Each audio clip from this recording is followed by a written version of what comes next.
Good morning, my friendly low. Welcome to lovely Las Vegas for Coast to Coast Seats with myself, Greg Peterson, now part of the VSiN Family Podcast. We've got an excellent podcast for you.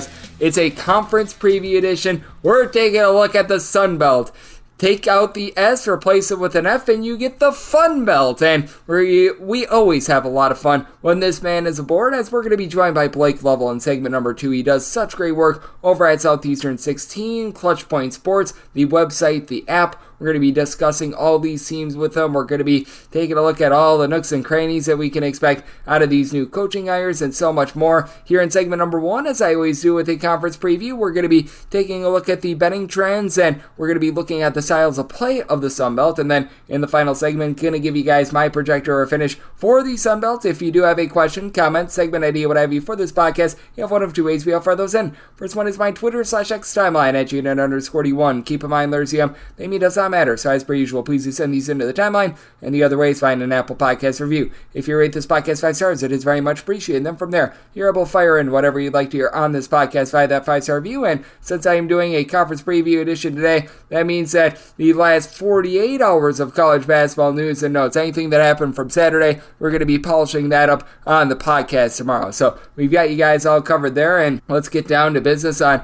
a Sun Belt that sees a wide variety of styles of play. This is one of the nice melting pots of different styles in all of college basketball, and we should be seeing a few changeovers as well, like Coastal Carolina. They had a offseason coaching change. They hire on Justin Gary from Western Carolina. Western Carolina last season, they were a little bit more of an up-tempo team, but I mean, it wasn't ridiculous. They were about 203rd in the country in terms of total possessions per game, and you compare that to Coastal Carolina, they were 51st in all of college basketball. As we know, James Madison, a team that won the Sun Belt, and they were able to win a game in the NCAA tournament, they were playing fast. 49th in the country in terms of total possessions per game. Now you have Preston Spradling entering in, and Preston Spradling, he was over at Morehead State last season. At Morehead State, 330th in the country in terms of total possessions per game. So it's going to be interesting to see if teams stick with our identity or if we see some changes, especially with Marshall. Marshall hires on Cornelius Jackson in the offseason, and for Marshall, they have been in the top 35 in terms of total possessions per game each of the last 8 seasons. They are built now around some big men, so it's going to be fun and frivolous to see what we get out there. And then you got other teams that are looking to push tempo as well. Arkansas State was certainly one of those teams under a former Alabama assistant and Brian Hodgson. For Arkansas State last season, they were clocking in about 107th in the country in terms of total possessions per game. You have some slower teams like Louisiana Monroe, for example. They are a bunch that was 200th in the country in terms of total possessions per game last season, far slower 2 seasons ago. So you've got very fascinating teams on that front, and how these teams operate is very different. You've got some of these teams that they're looking to knock down a bunch of threes, and you got other teams that, well, they were really allergic to being able to hit those threes, as there were quite a few teams in the conference last year that they were really struggling from three-point range. Louisiana Monroe was certainly chief among them, 353rd in all of college basketball in terms of three-point shooting percentage. And Marshall, after they were able to have a really nice year 2 seasons ago in terms of knocking down the threes, they were down all the way to 317th in the country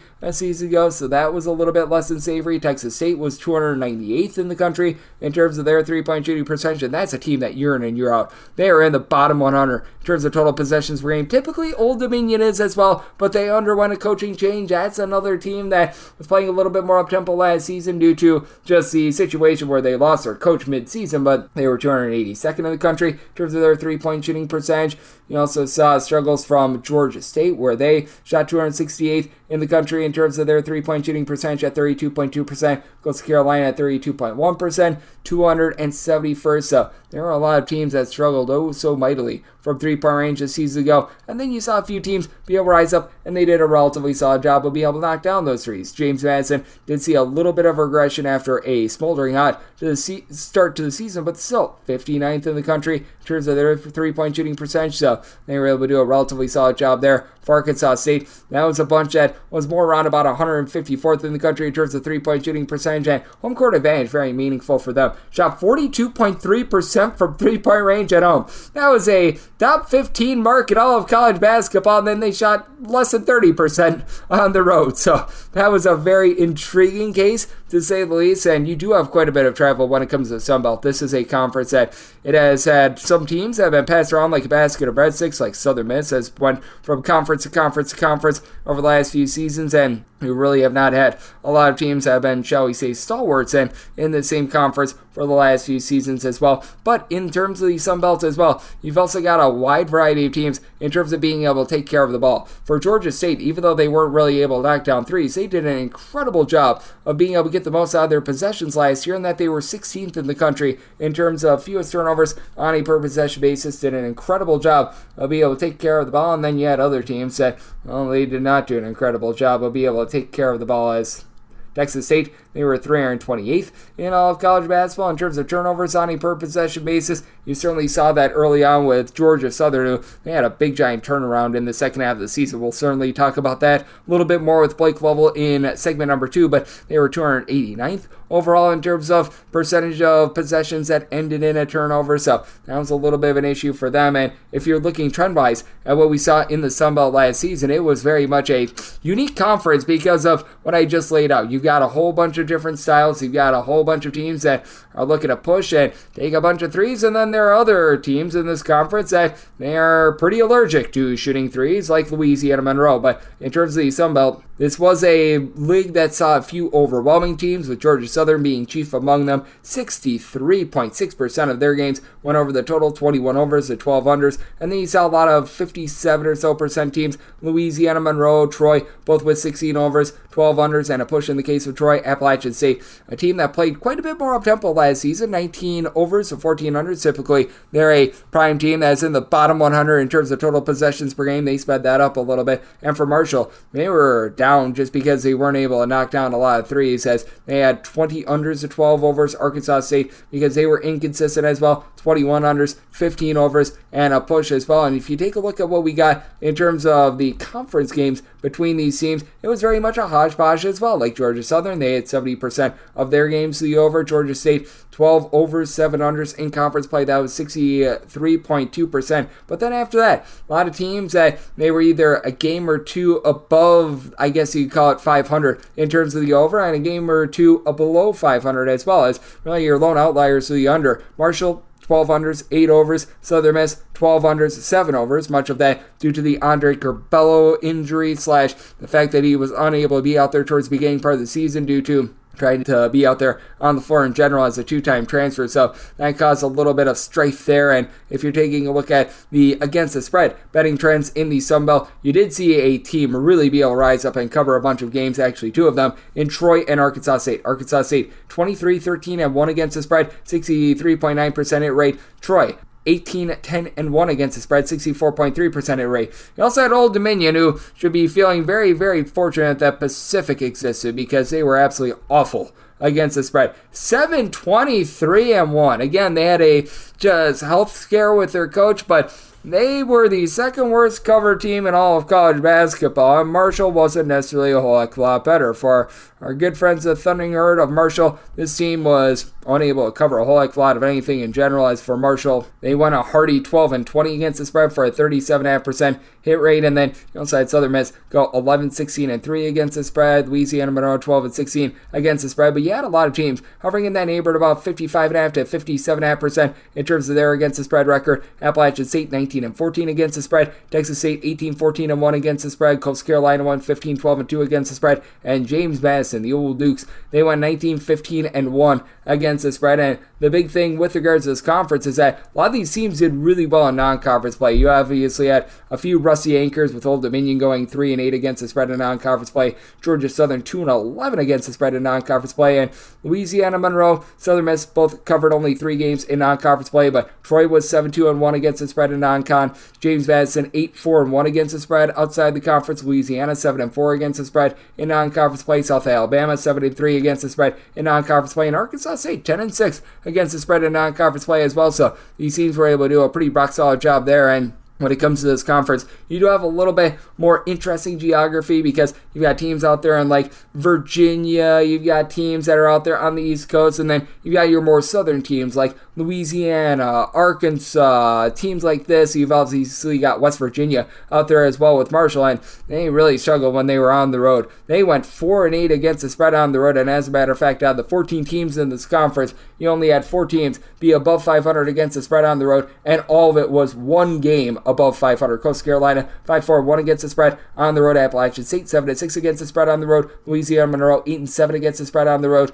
Arkansas State 8-7-1 against the spread on the road. Now had a lot of 500 as James Madison, South Alabama, Troy, Louisiana all go 7-7 against the spread in road games, but Georgia Southern 6-10 against the spread on the road. Southern Miss 5-8-1 against the spread on the road. Georgia State 7-9 against the spread on the road. Texas State 7-8-1 against the spread on the road as well, and that provided a nice boom for these teams when they were able to get at home. Only 3 teams in this conference covered fewer than 54.5% of their home games. Old Dominion, who was awful, 3-11 against the spread when they were at home. Louisiana Monroe 4-8 against the spread at home. Marshall 6-8 against the spread at home. Meanwhile, you had Troy 11-2-1 against the spread at home. Arkansas State 10-3 against the spread at home. Georgia Southern 8-3-1 against the spread at home, and then Appalachian State 9-5 against the spread at home. Texas State 7-4 against the spread at home. Southern Miss, Louisiana, James Madison, South Alabama, Coastal Carolina all went between 56.3 and 60% against the spread in terms of home cover rate, and then Georgia State 6-5-1 against the spread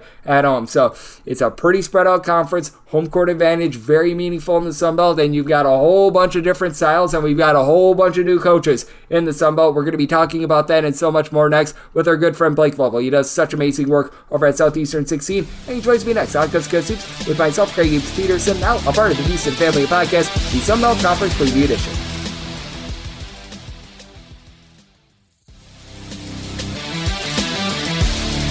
And we're back here in lovely Las Vegas for Cuz Soups with myself, Craig Peterson, now part of the Houston Family Podcast. This is a conference preview edition for the Sun Belt, and it is great to have this man aboard as he is out there in SEC country. We've got Blake Lovell aboard. He does great work over at Southeastern 16. Coupled with that, I know that he's doing some great work on pretty much a little bit of everything, whether that be just general college basketball, football, you name it. He does it over at the Clutch Point Sports website and the Clutch Point Sports app. You're able to follow him on Twitter /X at the Blake Lovell. Last name is spelled Lovell. And Blake, it's always a pleasure, my friend. Thank you. Yeah, thanks as always for having me, Greg. Thank you for joining me, Blake. And Blake, it should be a very fun Sun Belt. We saw a few coaching changes. And how about if we start there with Coastal Carolina? They're going to be bringing in Justin Gray, who was able to do a really nice job over at Western Carolina. Now he takes on a Coastal Carolina team that, let's call it what it is, they're going to have a lot of moving parts, and this might not necessarily be the year for them. Cliff Ellis was there for a very long time, but what are your expectations for a Coastal Carolina team that I think the most fair way to put it is they're in transition right now? Yeah, I agree. And I mean, I think at this point it's trusting Justin Gray. I think that's sort of where you have to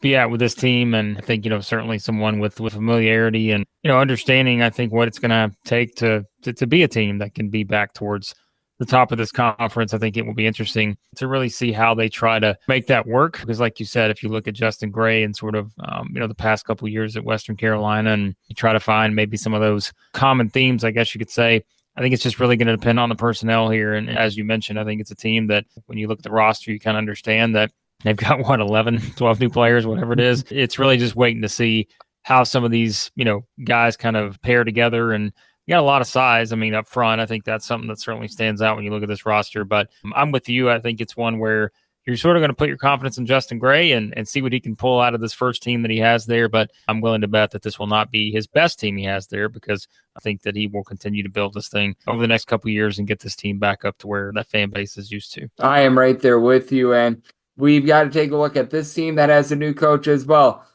You're going to be asking, who's the new coach over at Old Dominion? And I will say Mike Jones. You might ask again, and I will once again say Mike Jones. And no, this is not the Mike Jones over at UNC Greensboro. There are multiple head coaches now named Mike Jones. That might get a little bit confusing because they're both out there on the East Coast and not too far away from one another. But for Old Dominion, they do bring back a few guys from last year, with R.J. Blakeney being the main of them, but lots of new faces. Stephon Walker comes in from Robert Morris, Sean Drew Gordon over from Siena as well. What are your expectations for a guy Mike Jones that has been a longtime assistant, now gets a shot with an Old Dominion team that has a pretty good pedigree and has a nice storied tradition of being able to make the NCAA tournament? Yeah, I think, again, for him being able to embrace where he played at. I mean, I think that's always something that, when you see a coach get this opportunity, you're part of that 1995 team that beat Villanova, they upset them in the NCAA tournament. And, now, as you said, going from being an assistant at Virginia Tech and Maryland and now getting an opportunity here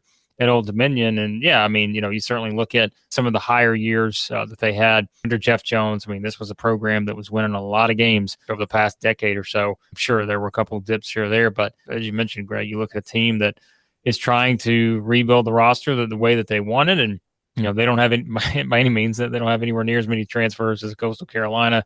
They've got some guys returning. But, yeah, I mean, I'm excited to see what Mike Jones can do with this team because, again, I think it's always kind of fascinating when you have a guy who was such an integral part of the school as a player. And now, this many years later, 30 years later, basically, getting an opportunity to sort of take over and see if he can get, as we said, Old Dominion's a team that was having a lot of success here for the past little bit, aside from a few down years. So, yeah, I think that, again, I should be optimistic. I think if you're an Old Dominion fan, that even if it all doesn't come together this year, I think they're in a good spot. And this team, I think, is very fascinating as well because for Louisiana Monroe, they're going to be running it back with a lot of the guys that they had from a season ago. Like, so Tyrese Watson, Jalen Bolden, they're going to be back. I think the question is, how much talent truly does return out of that as well? Just because with Louisiana Monroe, had a little bit of a tough time being able to put the ball in the basket last year, relatively solid in terms of rebounding, and they've got size. Question is, can they find those guys to be able to knock down threes because they just didn't knock down their triples last season?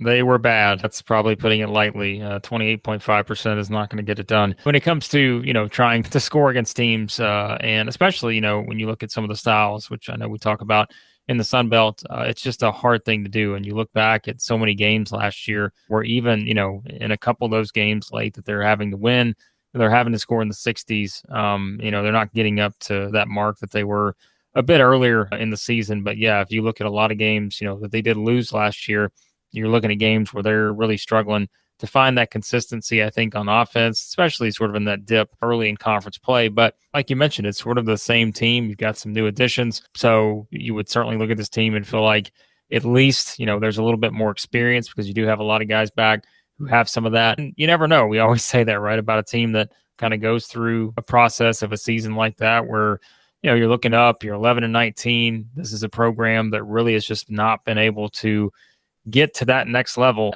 really in a while now, right? I mean, you'd have to go back quite a few years, I think, where they had 19 wins in 2019, but I've really struggled to kind of find any sort of momentum, I think, since then. So, yeah, I wonder, Greg, is it more of the same here, or are they able to find something that helps them take a step forward? I think it's going to be a challenge, though, just given everybody else that's kind of maybe ahead of them in the conference right now. And we shall see if the moving parts gets this team forward as well, as we do have Blake Lovell who does great work over at Southeastern 16 and Clutch Point Sports. Joining me right here on Coast to Coast, the Sun Belt Conference Preview Edition, as Georgia State pretty much loses everyone except for Tanari Lane from a season ago, as they had a bunch of guys depart in the offseason, but they pick up some nice guys. Nick McMullen, he was over at UNC Asheville. He was able to do a nice job in glass, and they just pretty much had a monopoly on guys right around about 6'7" to 6'9" that don't necessarily pop a lot of threes, but they hit the glass. Justin Archer, one of those guys from Radford, Zreek Nutter, he comes in from Northern Illinois, and I do think that's an interesting pickup, having 6'9" Caesar Edwards, who began his career at Xavier in the fold. And I like Jonas Hayes as a coach. Question is, how does he utilize all these pieces to be able to get this Georgia State team up and running after it's been a touch and go sort of process from the last few seasons? Yeah, I mean, they certainly were better last year in terms of getting more conference wins. You go from 3 to 8 in the second season on the job, and someone too that I think well connected in terms of getting the roster that he wants. You're not going to get everybody. I think at least when you look at some of the pieces they did bring in, you mentioned some of the reasons you can be intrigued by it. But yeah, I mean, it's kind of the same thing, right? It's just looking at, can they take that next step? And I think that is really what it's going to sort of flipped, I guess, whereas that first year, that team just could not score. Last year, they got better on that side, but still, defensively, there were some things that they needed to figure out. They certainly took care of the ball a lot better last year. That was also a problem. I remember from his first season there. So again, it comes down to talent. And I think if you look at the roster, some of the newcomers, there's a lot of talent there. You probably expect 6 or 7 new guys added to the mix. You expect most of those guys to be in this, whatever, 1 through 8, 1 through 9 rotation, whatever it is. So you feel like there's at least something there that they can work with. I wouldn't be surprised if we were to look up and maybe this winds up being the surprise team. I don't necessarily mean to win the league or something, but I could see them taking another step forward here. May not result in an NCAA tournament appearance, but they've gradually been growing a little bit these first couple seasons, and I could see another step in the right direction this year. And Georgia State, a top 15 team in the country in terms of fewest turnovers per possession last year. So they did a nice job taking care of the ball. And when it comes to the Texas State team, they always take care of business on the defensive side of things, as Terrence Johnson has that nice slow style going over at Texas State, and they return a lot from a season ago. Dylan Dawson is a nice piece in the backcourt. Tyrell Morgan, Caden Gums are going to be back as well. Morgan limited to just like 2 games last season, so we'll see what happens there. And then they bring in Tylen Popoy, like from Tulane as well. Got a lot of interesting pieces for a Texas State team that I take a look in the Sun Belt. We've got a lot of moving parts with a lot of these teams, and they bring back a ton of minutes from a season ago. Yep, but we always say that, Greg, when we do these conference previews for these kind of conferences, we say it's that minutes continuity. And if you have teams like this who, all right, they were a little bit further down in the conference standings last year, but if you just can bring, some of those guys back and you can try to build off of this, maybe, just maybe, there is something that, to that. And I think that, really when you look at it, Terrence Johnson's been there 4 seasons now. This will be his 5th. It's not like they've been bad. Sure, you can say 16, 19, 17, and 18, 6 and 12, not where you want to be. A couple years ago, they went 7 and 11 in conference play last year. But, those first couple years, they had some success. And now you're able to kind of retain, like you mentioned, some of those guys, bringing in other guys as well that you feel like are going to help. So, yeah, they're another team that I think, was kind of in that jumbled mess of teams that were, either 7 and 11 or 8 and 10, like Georgia State was. One of those teams won 8 conference games. Texas State won 7. So, yeah, I mean, it's who's going to kind of separate themselves from the pack there. But if you do have some of these guys returning that you feel like are going to kind of plug into these top spots, then you kind of see what the newcomers can do. So, yeah, count this among the teams that certainly probably is optimistic they can take a step forward, but can they surpass some of these other teams we're going to talk about? Yep, and I think that this one is going to be one of the more intriguing of them. As joining me on the show, we do have Blake Lovell. He does such great work over at Southeastern 14. Joining me on Coast to Coast Hoops. And for Georgia Southern, it was a toilet bowl start to the season for them, to say the least. Georgia Southern was absolutely awful to begin the season at 5-22. They were able to run off 4 wins in their last 6 games, though, and they return a lot from last year. Avante Parker at 6'9" is back. Eugene Brown, who began his career over at Ohio State, is back. They bring in quite a few guys that were rated as very good junior college transfers. And Kavian White,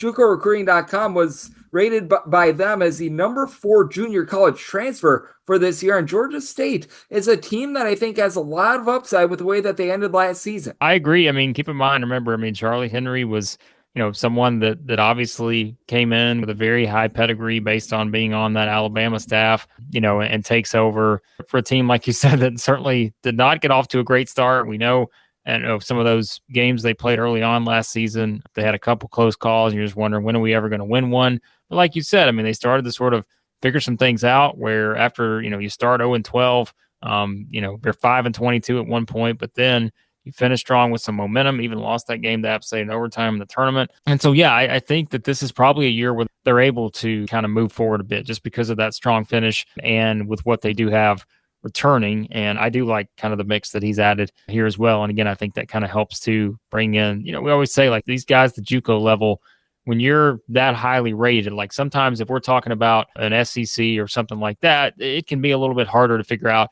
how certain guys are going to acclimate. But I think, in a Sun Belt type scenario, you can look at the skill set of a guy like that and say, all right, I can see how he's going to fit in to what they're going to do, and I can see him having a lot of success. So I would definitely circle Georgia Southern as a team that I think is ready to take a step forward. Hopefully that first part of the schedule works out a little bit better this year. I don't think they're going to start 0-12. Just that alone, getting some of that confidence early, I think will go a long way in helping them, be right there with a chance to win 8 or more conference games probably again this season. And then this team, I think, is going to be an interesting wild card. In Louisiana, a team that 2 seasons ago was able to make the NCAA tournament. They do lose so much of that production from last year, though. Kentrell Garnett really that top scorer from a season ago, and has always been a rock solid three-point shooter, north of 40% for his career. But they bring in Kendall Davis, guy that's been well-traveled, double-figure scorer at multiple different locations, and Christian Wright, who began his career over at Georgia and was actually a solid piece for Georgia many years ago. He comes in as well. Want to get your thoughts on a Louisiana team that I feel like this could go incredibly well, and I feel like this could go off the rails a little bit as we've seen some volatility with Bob Marlin's teams. You've said it. Bob Marlin is still there as the head coach, and he's been there since 2000, I guess 10 or 11 now. That's the right word, Greg. I think it's just kind of volatile. Now they've been more consistent. I think the past couple of seasons in terms of, they're going to find a way to get, probably the double-digit wins they need in conference play. It's just what can they turn it into? Of course, they had the great year in 23 when they got to the NCAA tournament, but it really is a matter of you're banking on some of these guys, like you said, a Christian Wright who started at Georgia, went to Oregon State, played minutes, but really there was not a lot in terms of, needing him to produce necessarily. So can he take that step forward? I'm curious because you do feel like, all right, maybe this is kind of the fit that he's been looking for. So I think you can circle him and feel like, all right, that's kind of one of your players to watch for the Raging Cajuns here because he's going to have to play a huge role, I think, right off the bat. I don't think there's any question about that. This is an older group, and we always say that when we're talking about these conferences this year. You've got some of these guys who have played quite a bit of basketball, and it's just a matter of, like you said, I think consistency is probably the big word that they're looking for. What they finished fifth in the conference last year, and they feel like probably there's some optimism they can take that next step back towards, maybe where they were in 2023. I don't know if they're going to get to that level, but if there's more consistency, just kind of think about that losing streak they had late in the season last year. Take that out of the mix, win one or two of those games, things are maybe completely different for this Louisiana team. Yeah, that was a little bit of a rough one. And for Marshall, this is going to be a big transition for them as Dan D'Antoni, yes, of relation to Mike D'Antoni, he's no longer in the fold as it's now Cornelius Jackson who's going to be taking over. And they retained some nice pieces from a season ago. Nate Martin was a double-double machine. Obiana Onchile Killian, he's able to pop it from three at 6'8" as well. And now they bring in Jalen Spear, a top-flight scorer over from Florida A&M. Very interesting to see what this Marshall team does as they've been in like the top 25 in tempo for the past decade. It's just a team that really plays up tempo, but I want to get your thoughts on a Marshall team that might be looking to play a little bit slower this year. It might be in a little bit of transition there. Yeah, I'm interested because, again, we're talking about a guy who played at Marshall. He's been there since, I think, 2017. As an assistant. That's where I'm curious to see from a playing style standpoint. How different are things now? And you said, it's like when D'Antoni was there, you always knew how they were going to play. There was never a question of what they were going to do. And that's why, you wonder if Jackson just tries to pick up off of that. But I think that was a big part of retaining some of those pieces, as you mentioned, because you do have that relationship and familiarity with a coach who has been there. And so I think that will actually benefit this team. And I think it will give them a chance to, certainly feel like they can improve on last year because they're another one of those teams. We just talked about it a second ago with Louisiana. This was a team more extreme in terms of how they finished the season last year. They were 7-4 in the conference at one point. They lose 7 straight to finish at 7-11. Very disappointing to say the least. And now we see if Jackson is the person that can kind of get this team, back on the right track because only had one NCAA tournament appearance during D'Antoni's tenure there, but remember, this was a team that was winning, 20-something games here or there and, had a really good season in 23 as well. But looking to take that next step to get back up there may not happen this season, but I think they should at least be confident in the returning pieces that they do have. Yep, they do have some nice returning pieces, especially down low. That is going to be a fun team to watch, and this is going to be an interesting team as well. As Jay Lander over at Southern Miss, he got the team to the top 2 years ago. Last year, a step back. Now we'll see if Andre Curbelo is able to stay out there on the floor or not. That was a big question mark for Southern Miss last season, and we recall from his time over at Illinois, an explosive player that can make the great plays, and sometimes he makes the boneheaded play as well. He's going to be teamed up with D'Antoni Gordon, who's nice and versatile at 6'8", able to pop some threes, has been a score at seemingly 7 different schools at this point. I want to get your thoughts on a Southern Miss team that feels like it's a very top-heavy team in terms of the way that things are set up with an upside guy and Christian Watson as well. I think this team has a lot of upside. I think when you look, like you said, it's sort of the roster they put together. This feels like a roster that needs to be better than the record. This feels like a roster. They're 16-16 last year. This is one where they need to be better than 16-16 this year. And I think they need to be, one that feels like they can challenge near the top of the conference. Denijay Harris comes in too. Remember, he's someone who started there, as we know, Greg, but then he went to Arkansas and now he's back. So I always, find those fascinating situations there. But you look at this scenario now, you kind of see again what they did last year. And I think it's at least something where you talk about a contrast, right? If you're Jay Ladner and you look at it, okay, in 2023, we won 25 games. What was the big difference? And I think it was pretty clear, Greg, when you watched this team play last year, they just took a big step back in multiple key areas. Like they just were nowhere near as good defensively. I feel like that was the thing that really pushed them the year before. Offensively, they really struggled, I think, with consistency. But to me, this does feel like a roster that while they may not hit that 25 win mark or anything, I do think this one feels a little bit more like a team, like they had 2 years ago versus the one they had last year. So I wouldn't be surprised to see them also be in a good spot to maybe be a surprise team,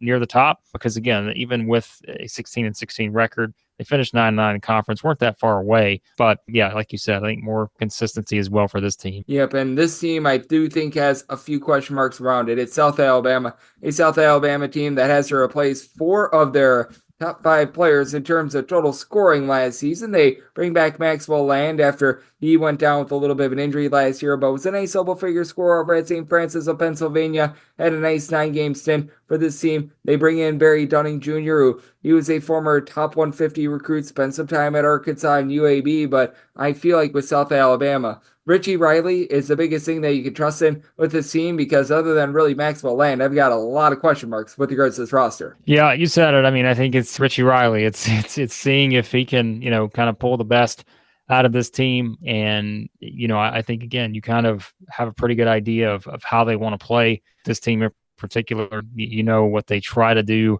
really on both sides. But I think defensively, you kind of know what their approach is going to be. And yeah, like I think that was one where last year they really, just could not. Again, they're another one of those teams that just were very streaky at times. And I think that now, you mentioned Dunning and guys like that. I'm curious just to see how we have some of these guys fit in, because it's pretty obvious too when you look at the way Richie Riley put this roster together this offseason. He knew he had to bring in some of these guys that they feel like they can plug in right away. And, whether that's Cooper and such, like they're I think is certainly a team that, like we said, that they've got a lot of talent on this roster. And I think you just kind of see if Richie Riley can put it all together, because, they're 1-2 where you kind of look at South Alabama, you look at their history, you're like, well, haven't they been better? Haven't they been in a position where they've had a chance to make the tournament and they just still haven't? So maybe this is the year they're finally able to get there. I think that this is going to be an interesting team, to say the least, and they've had some success here in the Sun Belt in recent years, but do have my question marks there, as Blake Lovell does great work over at Southeastern 16. Joining me on Coast to Coast Hoops, and a guy that you've had the chance of covering a lot from his SEC time is Brian Hodgson, the second-year coach over at Arkansas State, who came over from Alabama and really had this team humming on offense at home. On the road was a little bit of a different story. Going to be all about, can they find some consistency? But I just look at this roster. DeAndre Dominguez, Kobe Julian, who is over at Louisiana, so has a lot of familiarity with the program. Taryn Todd, and I just see a bunch of production that were all in the Sun Belt last season, and I really think that Arkansas State has a chance to be a major player this season in the conference. I agree, and you said the name that I was going to bring up, obviously front and center, and I think that's Kobe Julian. I think that you're talking about a guy who averaged 17 points a game last year, and he's older, right? I mean, this is his 6th college season now. He's one of those guys. Didn't play a lot the first couple of seasons because I think injuries. I mean, I'm like, man, Greg, that was all the way 2019. That's a long time ago, but you just look at last year, and yeah, I mean, this is a guy that I think they're very excited about, feel like they're going to plug in to the roster that they already kind of have in place. Not surprised,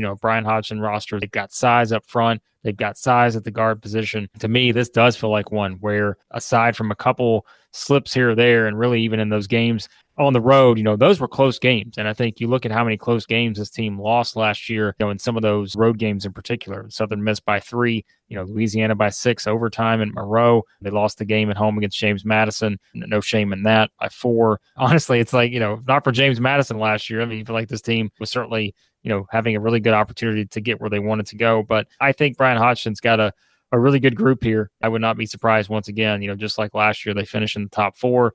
I would fully expect they finish in the top 4 this year. Question is, can they challenge for that top spot? We'll find out. And we will see if Appalachian State is able to as well, because they did take some pretty massive losses from a season ago. Miles Tate is going to be back, and that's going to be one of those main guys in the backcourt. But they were a top 5 team in the country in terms of percentage of shots that they faced that they blocked. Dustin Kearns, we've seen his work at Presbyterian. He's doing great work over at Appalachian State, but losing Terrence Harcum, losing Trayvon Spillers, Donovan Gregory, guys like that is going to be a little bit rough for them. They brought in a few nice transfers to be able to help fortify things, but for Appalachian State, the defense is going to be there. The question mark is, can they still have that same offensive production that they had a season ago that allowed them to ascend for the first time really in the Sun Belt last year? Yep, that's a great point. I mean, you lose 3 double-digit scores and you really try to figure out exactly, where you go from there. And then even, beyond that, I mean, you're looking at Tate's back, but it's just like, yeah, there's not a lot of just proven production scoring-wise necessarily. But I think with the additions that Dustin Kearns add to the mix, he's someone too, Greg. We talk about giving certain coaches kind of the benefit of the doubt at this point. I think he's probably earned it now because certainly that was their best season last year, but I still feel like he's kind of found the formula that works. I mean, they've had even 2021, which that was the COVID year. They went 7-8 in conference play, but really aside from that, they finished 11 wins, 12 wins, 9 wins, 16 wins last year. So I think he has figured out sort of a formula that works for them. We know, in terms of pace, they're probably going to play a little more on the methodical style than some of the other teams will. We talked about some of the up-tempo teams, especially in this conference at times. And so they've kind of figured out the stylistic approach, and I think it continues to work for them. They're going to defend. That was the big thing last year, right? It was a team that really just got after you on defense, and I think, that's the thing, is their ability to defend in the half court. Can they keep that going? We'll find out even though they are going to have some losses in terms of the scoring side of things. Yep, there's a lot of losses from this team that made the NCAA tournament, that won a game, but I take a look at what they've done in the offseason. I think that they've made the best of a bad situation, and that's James Madison. They lose Mark Byington. They lose so much of that production from last year, but they do a nice job picking up Preston Spradlin, and he brings with him a guy in Mark Freeman who was a top scorer for him over at Morehead State 2 seasons ago. James Madison has done a nice job bringing in a guy like a Noah Williams, who was a bucket getter out there in the Pac-12 a few seasons ago. Xavier Brown, one of the few guys that remains in the mix, but they bring in Elijah Hutchins-Everett, who I really liked over at Austin P a few seasons ago, and this is such an interesting team to me in that there's a lot of moving parts, but I love Preston Spradlin as a coach, and if they can get a clean bill of health for Freeman and Williams, there's tons of upside with that backcourt. Yeah, I'm with you. I mean, you look at just all the guys that he brought in, and I think that is the biggest thing here. And we always talked about him when, you go back to the Morehead State days, and, it's like just that lineage of what they were able to do, like just the different guys they were able to develop there. I think this is a team that, listen, do I think they're going to win 32 games this year? No, but like, do they have a chance to stay kind of at the, the top right there? Yes, I think they do. And I think it's going to be very fascinating to see just how this roster comes together. Because yes, like we remember talking about Mark Freeman, if this guy is the kind of player we know he can be, like, look out, because all the guys, they're going to start a fresh starting lineup. They've got 10 transfers on this team, just, basically what the rotation is going to look like. And I think, as always, when you have teams like this, it is just seeing, who are going to be the guys that really take that big step forward. How does the chemistry come together? But I think Preston Spradlin is one of those coaches that you sort of put your stock into at this point, because you kind of know what he was able to achieve there, at Morehead State. And who knows, how much more, it could have gotten, if not, the OVC just kind of being what the OVC was at this point. But I mean, this is a guy that has led, 4 straight 22+ win seasons as a head coach. And now he comes into a place where, Mark Byington kind of set the new standard last year. They're not going to win 30+ every year. But yeah, I'm really excited about this James Madison team. And I think it was, as you said, kind of the perfect replacement, I think, to bring in someone like that to replace a guy like Mark Byington, who is now at Vanderbilt. Yep, I think so as well. And it's going to be such a fun Sun Belt. We hit on all 14 of these teams, Blake. I know that you're doing a great job with a conference that went from 14 to 16 this offseason in the SEC. And I know you're doing such a great job getting set for the upcoming season. So let the good people at home know it's all on tap for you and how people are able to follow along on social media and other platforms. Yeah, always appreciate it, Greg. Yeah, you can check out all of our SEC stuff at Southeastern 16 on YouTube. And then, all the other college basketball stuff I do. You can find me on Twitter at the Blake Lovell. And Blake does such an amazing job taking a look at this wonderful game of basketball every single time he joins this podcast, lends such great insight. So big thanks to Blake for joining me on Coast to Coast Hoops, now part of the Beast and Family podcast. And coming next, it is that time of the podcast. They give you my projector or finish for the Sun Belt.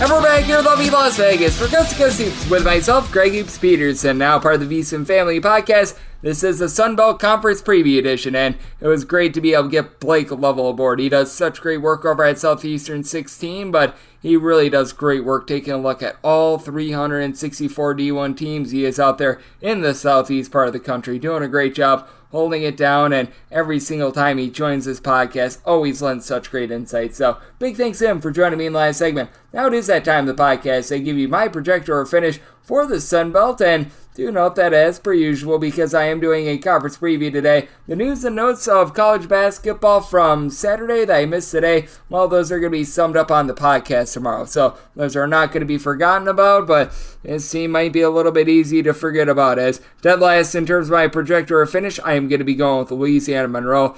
Louisiana Monroe was only able to get 21.3% of their points from made threes. That was 349th in the country last season. They do bring back Tyrese Watson, and he is the only player that shot above 26.7% from three that is returning from a season ago. Averaged about 9 points, shot 28% from three-point range. Jalen Bolden, he was able to log for the team about 5.5 boards, 7.5 points per game. And this team was 57th in the country in terms of percentage of missed shots that did result in an offensive rebound. But you're looking to Jerry Ngagpot, who he's 6'11", was able to log about 6 points, 4.5 rebounds per game to really hold it down for this team. And he gave Edu Dietto, if he starts last season, but he still only gave the team like 2.5 points, 3.5 rebounds per game as well. So lots of question marks here with Louisiana Monroe. They don't add a ton in the transfer portal, so as a result, I've got them number 14 in my projector finish. At number 13, going to be going with Coastal Carolina. Cliff Ellis, he retired in the offseason, so Justin Gary, he was over at Western Carolina and is a accomplished college basketball player in his own right, takes over, and he went to the junior college route for Jordan Battle, who JUCORecruiting.com rated as the number 9 junior college transfer in the class of 2024, logged about 14 points, 5 boards, 4 assists, 1.4 steals, shot 45% from three-point range over at Salt Lake City Community College. So, nice stat sheet suffer, but you got a lot of moving parts. They don't return much of anything from what Coastal Carolina had a season ago, and they're gambling on Marcus Watson, who enters the program after he was able to log 14 points, 4.5 rebounds per game at North Carolina A&T 2 years ago. Missed the entirety of the 2023-24 season, so big-time question marks there. Devon Houston, he comes over from Longwood after he was able to average right around about 6.5 points per game, made about 20 starts for them. And Andre Mabilia, who was limited to just 4 games last season, pretty well-traveled man, spent some time at Utah Tech where he was averaging 5 points per game off the bench. He was at Salt Lake City Community College, so that Salt Lake City Community College pipeline, it runs strong, but for Coastal Carolina, I do think that this is going to be a big-time rebuild for Gary, who I think is going to be able to get it going, but I think that it's going to take a year or two. I've got Coastal Carolina at number 13 in terms of my projector finish. At number 12, I go with South Alabama. Despite ranking 57th in opponent three-point shooting percentage last season, the team was 241st in points allowed on a per-possession basis, and they have to replace their top 4 scorers in total. Maxwell Land, he was limited to 9 games last season, was able to contribute about 10 points per game. He was down at St. Francis, Pennsylvania, 13 points, 5.5 boards 2 seasons ago there. They're going to be looking to him for quite a bit, and Thomas Howell was able to do a nice job on the glass. He's the only returning player that hauled in more than 4 rebounds per game, 6 points, 5.5 boards. Guy stands about 6'8". He's able to pop it from three-point range, but this is for a team that was 333rd in rebound rate and 356th in road rebound rate and 342nd in overall offensive rebound rate. So you've got your issues there. Barry Dunning, he was rated by 247 Sports as a top 150 recruit for the class of 2022. Spent the last 2 years at UAB and Arkansas's bench. He's going to be coming in. You've got Randy Brady, who was a part-time starter over at Chattanooga, actually shot 40.5% from 3 with 3.5 points, 4.8 rebounds per game. He comes in as well, but lots of question marks here with South Alabama with having to replace all that production. I do have them as a result, number 12 in my projector finish. At number 11, we're going to be going with Old Dominion, and for Old Dominion, this is a very fascinating team to say the least. One that is going to be looking to another Mike Jones. You might be asking who, and I say Mike Jones, but they do return a few pieces from a bunch that last season they were just all over the place. For Old Dominion, you just didn't know what was going on with them because they had a bit of a midseason coaching change due to health issues, and they had a lot of guys leave the program early before the end of the season, so that caused for a lot of up-down all around with them. But for Old Dominion, they are going to be able to rely upon Sean Drew-Gordon, who missed quite a bit of time at Siena last year, but when he was out there, he was able to log for the team north of 17 points per game. They are going to be bringing back R.J. Blakeney, and Blakeney is a guy that I always liked when he was over at Dayton last season in his first campaign with Old Dominion, was able to log about 8 points, 4.5 rebounds per game. One of the guys that actually pretty much was able to play more than 25 games a season ago, and had a few seasons at Dayton where he was more like a 35 to 36% three-point shooter, was limited to shooting only about 30% from three-point range a season ago, so he's going to need to improve a little bit there. You've got Stephon Walker, a nice solid player, was over at Robert Morris last year that was averaging 6+ rebounds per game. He should be able to help out. And then Devin Caesar, I think, is a bit of an X factor as well. For Devin Caesar, he was relatively solid at the guard spot, was able to give the team 9.5 points per game last season, shot only about 32.5% from three, and not going to be a main facilitator or anything like that, but I do like what he's able to bring to the table in terms of a scoring respect, so I do think that that's going to keep Old Dominion out of the cellar. I've got them number 11 in terms of my projector or finish. At number 10, we're going to be going with Georgia Southern. I do think that Georgia Southern making some inroads. They're going to be in year number 2 of a little bit of a newer coaching regime themselves, and for Georgia Southern, the team was 1-12 in non-conference play. That was not necessarily so tremendous, but the team was able to win 4 of their last 6 games after a 5-22 start. So they were able to turn the corner. You've got Eden Banks being one of the top guys for the team a season ago, shooting 39% from 3, 10 points per contest. You've got Avante Parker, who was able to give the team about 5.5 rebounds per game. You're going to need to get a little bit more rebounding, as he was pretty much a top rebounder for the team a season ago. And then the former Ohio State standout, Eugene Brown, about 9.5 points, 5 boards, shot 36% from three-point range, but finished with a flurry, 11 points.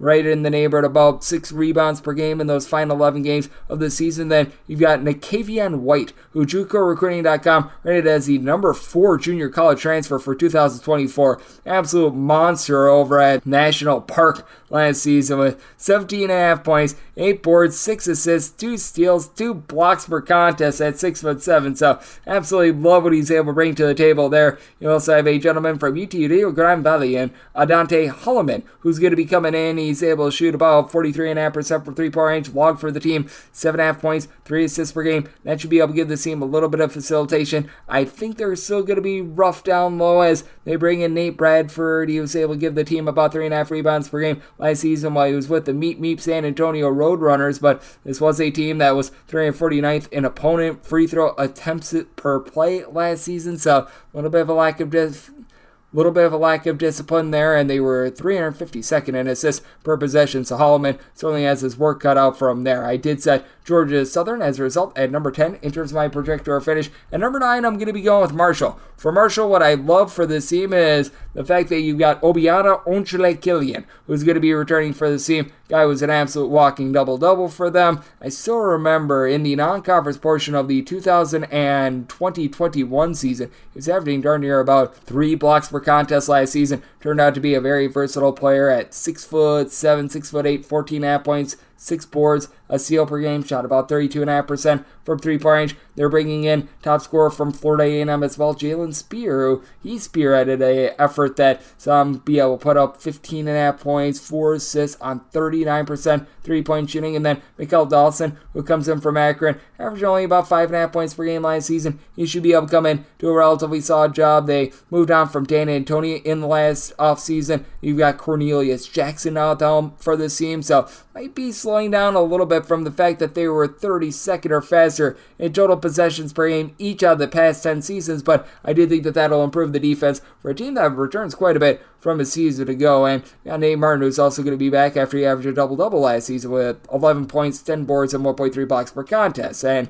the rebounds, 16th among qualifying Division I players last year. So as a result, I've got Marshall at number 9 in my projector finish. At number 8, I'm going to be going Georgia State. Georgia State has just one player that averaged at least 1 point per game last season, and This was a team that was 11th in fewest turnovers on a per-possession basis committed last season, but I like the pieces are coming in. Darnell Evans was over at Division II Caldwell last year, and he put up 23.5 points, 3.5 assists, 2.2 steals per contest, and Malachi Brown enters the program after he was riding the bench over at Seton Hall, but was a relatively highly touted recruit. You've got Justin Archer, who I like coming in from Radford. He logged 8.6 points, 7.9 rebounds per game a season ago, and then Zariq Nutter. He's a guy that's right around 6'6", 6'7", was over at Northern Illinois last season. He's not afraid to get his nose dirty. 15.5 points, 2 assists, 5.5 rebounds per game, so nice versatility there. Caesar Edwards, he began his career over at Xavier last season. He was able to have some relatively solid production over at Missouri State as he logged about 7 points, nearly 5 rebounds per game. Jelani Hamilton, he comes in from Iowa State after being rated by 247 Sports as a top 200 player in the 2023 recruiting class, but redshirted a season ago. And then Jason Jackson comes over from Overtime Elite after being a top 200 recruit himself. There's a lot of upside with this team, including Nick McMillan coming in from UNC Asheville, where he was logging about 6 rebounds per game. And Dennis Scott III, yes, a relation of that Dennis Scott, he should be able to make some contributions right away as well. So even though it's a little bit of a new look Georgia State team, do have some faith that Jonas Hayes going to be able to turn things around. I've got Georgia State at number 8 in terms of my projector finish. At number 7, I am going to be putting here Southern Miss. For Southern Miss, it has been a topsy-turvy ride for them in the Sun Belt the last few seasons, as 2 seasons ago they were creme de la creme in the conference. Last year they were El Toilet Bowl in the conference, but Andre Curbelo, I think, is going to be able to elevate the team, as I've been a little bit of a skeptic of Andre Curbelo because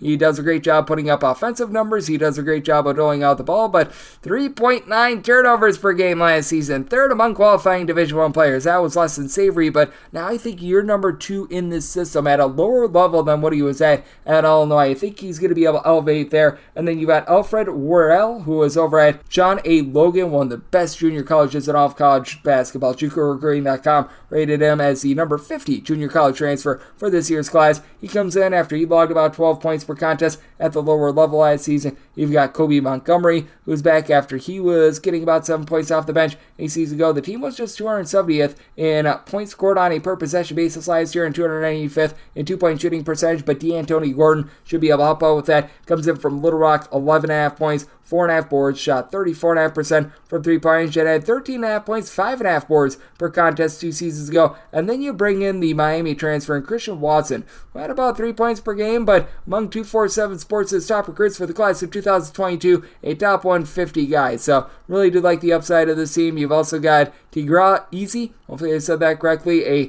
7-footer that should be able to come in, help the team out down low. And you've got Nick Crass, who comes in from Oregon State. He adds a bit of size as well. So do you like what Southern Miss has going on? I've got them number 7 in terms of my projector or finish. And at number 6, we're going to be going with Texas State. Texas State had just 24.2% of their field goal attempts come from 3-point range, but even though they had one of the lowest 3-point shooting rates in the country and were just not necessarily great at being able to pop it from 3-point range, they do return a lot of these guys that I think are going to allow them to play their slow, gritty style. Tyrell Morgan was limited to just 2 games a season ago after averaging about 8.5 points, 6 rebounds per game as a starter 2 seasons ago. You've got Dylan Dawson, who returns as he was only one of the team's top 4 overall scorers from a year ago. 8 points on 34.5% 3-point shooting, but you now also have back quite a few guys that it looked like they were ascending towards back half of the season. Gaden Gums, he was able to give the team 9 points, 4.5 boards, 3.5 assists, 1.2 steals per contest. Colton Benson, who was a nice double-figure scorer over at Army 2 seasons ago. He was one of those guys that needed a waiver to be able to play. Might have been because he was coming over from Army. I don't think that he was a 2-time transfer. Actually, might have been, but I mean, there was something strange going on that allowed him to not be out there on the floor right away, but when he was out there on the floor, he was able to do a rock-solid job. Also shot 94.5% at the free throw line, and they looked at Josh O'Garrow, who began his career over at Oklahoma, to give this team a little bit more of something, as he was averaging just 5 points per game, but he got a lot of returning pieces for a Texas State team that is built on playing slowly, being able to play rock-solid defense. and I do think that they're going to be able to do quite a bit of that this season. So as a result of Texas State, I do have them number 6 in terms of my projector to finish. Number 5, I'm going to be going with the men of Troy. Troy has won exactly 20 games each of the past 3 seasons, and they're going to look to build off of their ability to be able to generate turnovers. 25th in the country in terms of turnovers forced on a per possession basis, and 5th in steals on a per possession basis. Tatum Connerway, he's the team's top returning scorer from a season ago. He was able to give the team a team-high 2.1 steals per game, and among qualifying Division I players, that was actually 42nd in the country. Chipped in there 12 points, right around about 2.5 assists per game, and I like Miles Rigsby as well. 11.5 points, 4.5 boards per contest. They do lose a few key pieces from a season ago from a backcourt that was very deep, but Thomas Dowd, he's back after he gave the team 5.5 boards, 6.5 points per game. Down low, and Kobe Campbell is someone that I think is going to be able to have a nice season as well. JUCORecruiting.com, they rated him as a honorable mention in their top 100 junior college transfer list. He was able to deliver 17 points and 52.5% three-point shooting at the lower level a season ago. So I think that he's going to help out a Troy team that was a little bit hit or miss from distance last year. As a result, I got Troy, a team that I think is very well coached under Scott Cross, at number 5 in terms of my projected finish. At number 4, going with Appalachian State. Absolutely love Justin Kearns as a coach. Got the team a program record 27 wins last season, but now you have to replace each of your top 3 scorers from a season ago. Miles State is the top returning scorer with 9 points, 3.5 assists, and a steal per game. And CJ Hunley is someone that I do like. 7.5 points, 4.5 boards per contest at 6'11", is able to pop it from 3, shooting about 34% from distance. And do like the addition of Jackson Threadgill. He was at Charlotte last year and made 72 starts over the last 3 seasons. Wasn't like a massive contributor with about 6 points per game, shot 33% from 3-point range, but I do think that Jamal Lieb, who is over at Kilgore College last season, that was at the community college level, 19 points, 5 boards, 1.8 steals, shot 39% from 3, was rated by JUCORecruiting.com as the number 84 junior college transfer. It's going to be able to help out. And then a honorable mention on that very list, Ben Izugu. He comes in after he was able to log about 13 points, 6 boards over at Hill College as well. Appalachian State certainly going to a little bit of the lower level, and even though they have a lot to replace, I think that Dustin Kearns going to do a good job with it, as Appalachian State has such a history of playing some very rock-solid defense. 20th in the country in terms of points allowed on a per-possession basis last year, and 2nd in the country in terms of percentage of an opponent's shots that got blocked. So they, I think, are going to be, once again, hard-nosed on defense, going to be probably lacking a little bit on offense. As a result, Appalachian State, number 4 in terms of my projector finish. At number 3, I'm going to be going with Louisiana. For Louisiana, it's been a very interesting season for them, and they have to replace 4 of their top 5 scorers from a season ago, but you got the well-rounded game of Duncan Boom Boom Powell for this team. At 6'8", he was able to log 12 points, 7 boards, 2 assists, and Kentrell Garnett, he is the main returning scorer for this team, who had 9 points a steal per game and shot 39% from 3-point range after making 42.2% of his threes each of the past 3 seasons. I love the addition of Kendall Davis, who was able to log 10.5 points, 4.5 boards, a little bit over a steal and a half per contest as well. He was playing a little bit over at Eastern Illinois, LIU, and then Christian Wright was a part-time starter over at Oregon State and Georgia, and I think that a lot of people are sleeping on him. He was averaging about 5.5 points, 2 assists per game at Georgia a few seasons ago, was a former top 250 recruit according to 247 Sports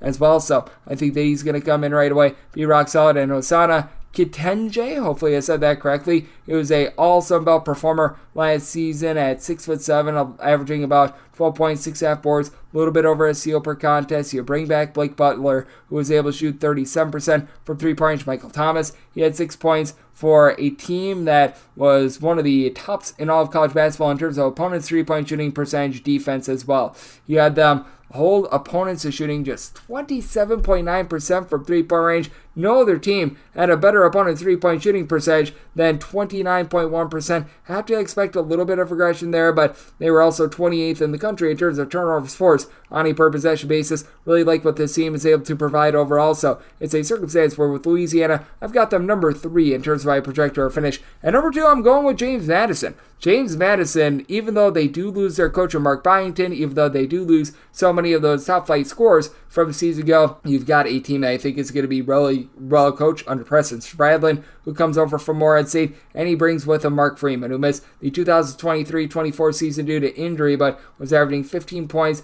3.7 assists, 1.2 steals on 36% three-point shooting under Spradlin's system 2 seasons ago. You've got Xavier Bren, who is going to be the lone contributor that really returns from last year's team after he was able to log about 6.5 points, 2 assists per game, and I love what Noah Williams is able to bring to the table. He comes in from Washington. He missed the entirety of the 2023-24 season, but if he can get back to the form that he had at, ironically enough, Washington State, where he had 14 points, 38% three-point shooter, and was just a walking bucket, that's going to be massive. And Elijah Hutchins Everett returns back to the southeast part of the country after he spent last season over at Seton Hall, was glued to their bench with 3.5 points, 2.5 rebounds per game. 2 seasons ago over at Austin Peay, he logged about 12 points, 6 boards per contest. Justin Taylor is coming in from Syracuse, where he was able to get 5 points, 4 boards per contest as a 6'6" sort of part-time starter a season ago. And then Eddie Ricks is also going to be following Spradlin over from Morehead State, where he was averaging a block, 5.5 boards, 7.5 points per game as a freshman. So he's going to be able to develop. You throw in there Bryce Lindsey, who 247 Sports rated as a top 225 transfer for the class of 2023.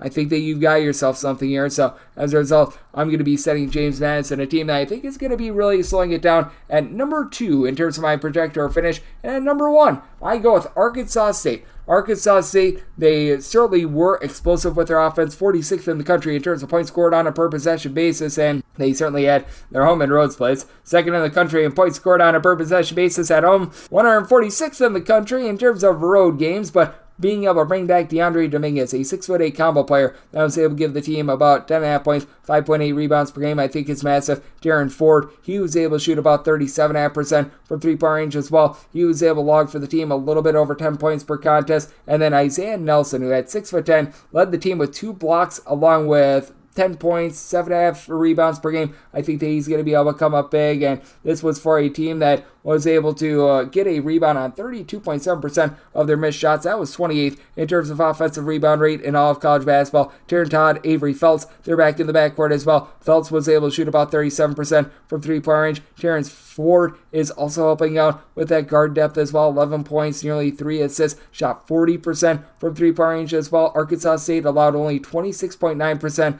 of opponents' field goal attempts to come from three-point range as well. So they both have a lot of good three-point shooting, and they don't allow you to take a lot of threes as well. Now, granted, they did allow opponents to shoot about 35% from three-point range on their threes overall, but do you think that with Arkansas State in year number 2 under this harebrained system under Brian Hodgson, that they are going to do a nice job being able to hunker down a little bit more on defense and continue to be explosive on offense? I've got Arkansas State number 1 in terms of my projector finish, and that'll wrap things up for the Sun Belt Conference Preview Edition right here on Cuts Hoops, now part of the VSiN family of podcasts. A big thanks to Blake Lovell, who does great work over at Southeastern 14. He joined me in the last segment. If you do like hearing from this fine podcast, Cuts Hoops, you're able to subscribe wherever your podcasts, Apple Podcasts, Google Play, Spotify, Stitcher, and TuneIn. If you have a question, comment, segment idea, what have you for this podcast, you have one of 2 ways we offer those in. First one is my Twitter/X timeline at Junior_D1. Keep in mind, letters EM, they mean does not matter, so as per usual, please do send these into the timeline. And the other way is via an Apple Podcast review. If you rate this podcast 5 stars,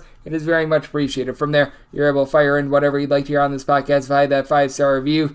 I will be with you guys every single day on this podcast, all 366 days, regular season and off season. So I'm back with you once again tomorrow. Thank you.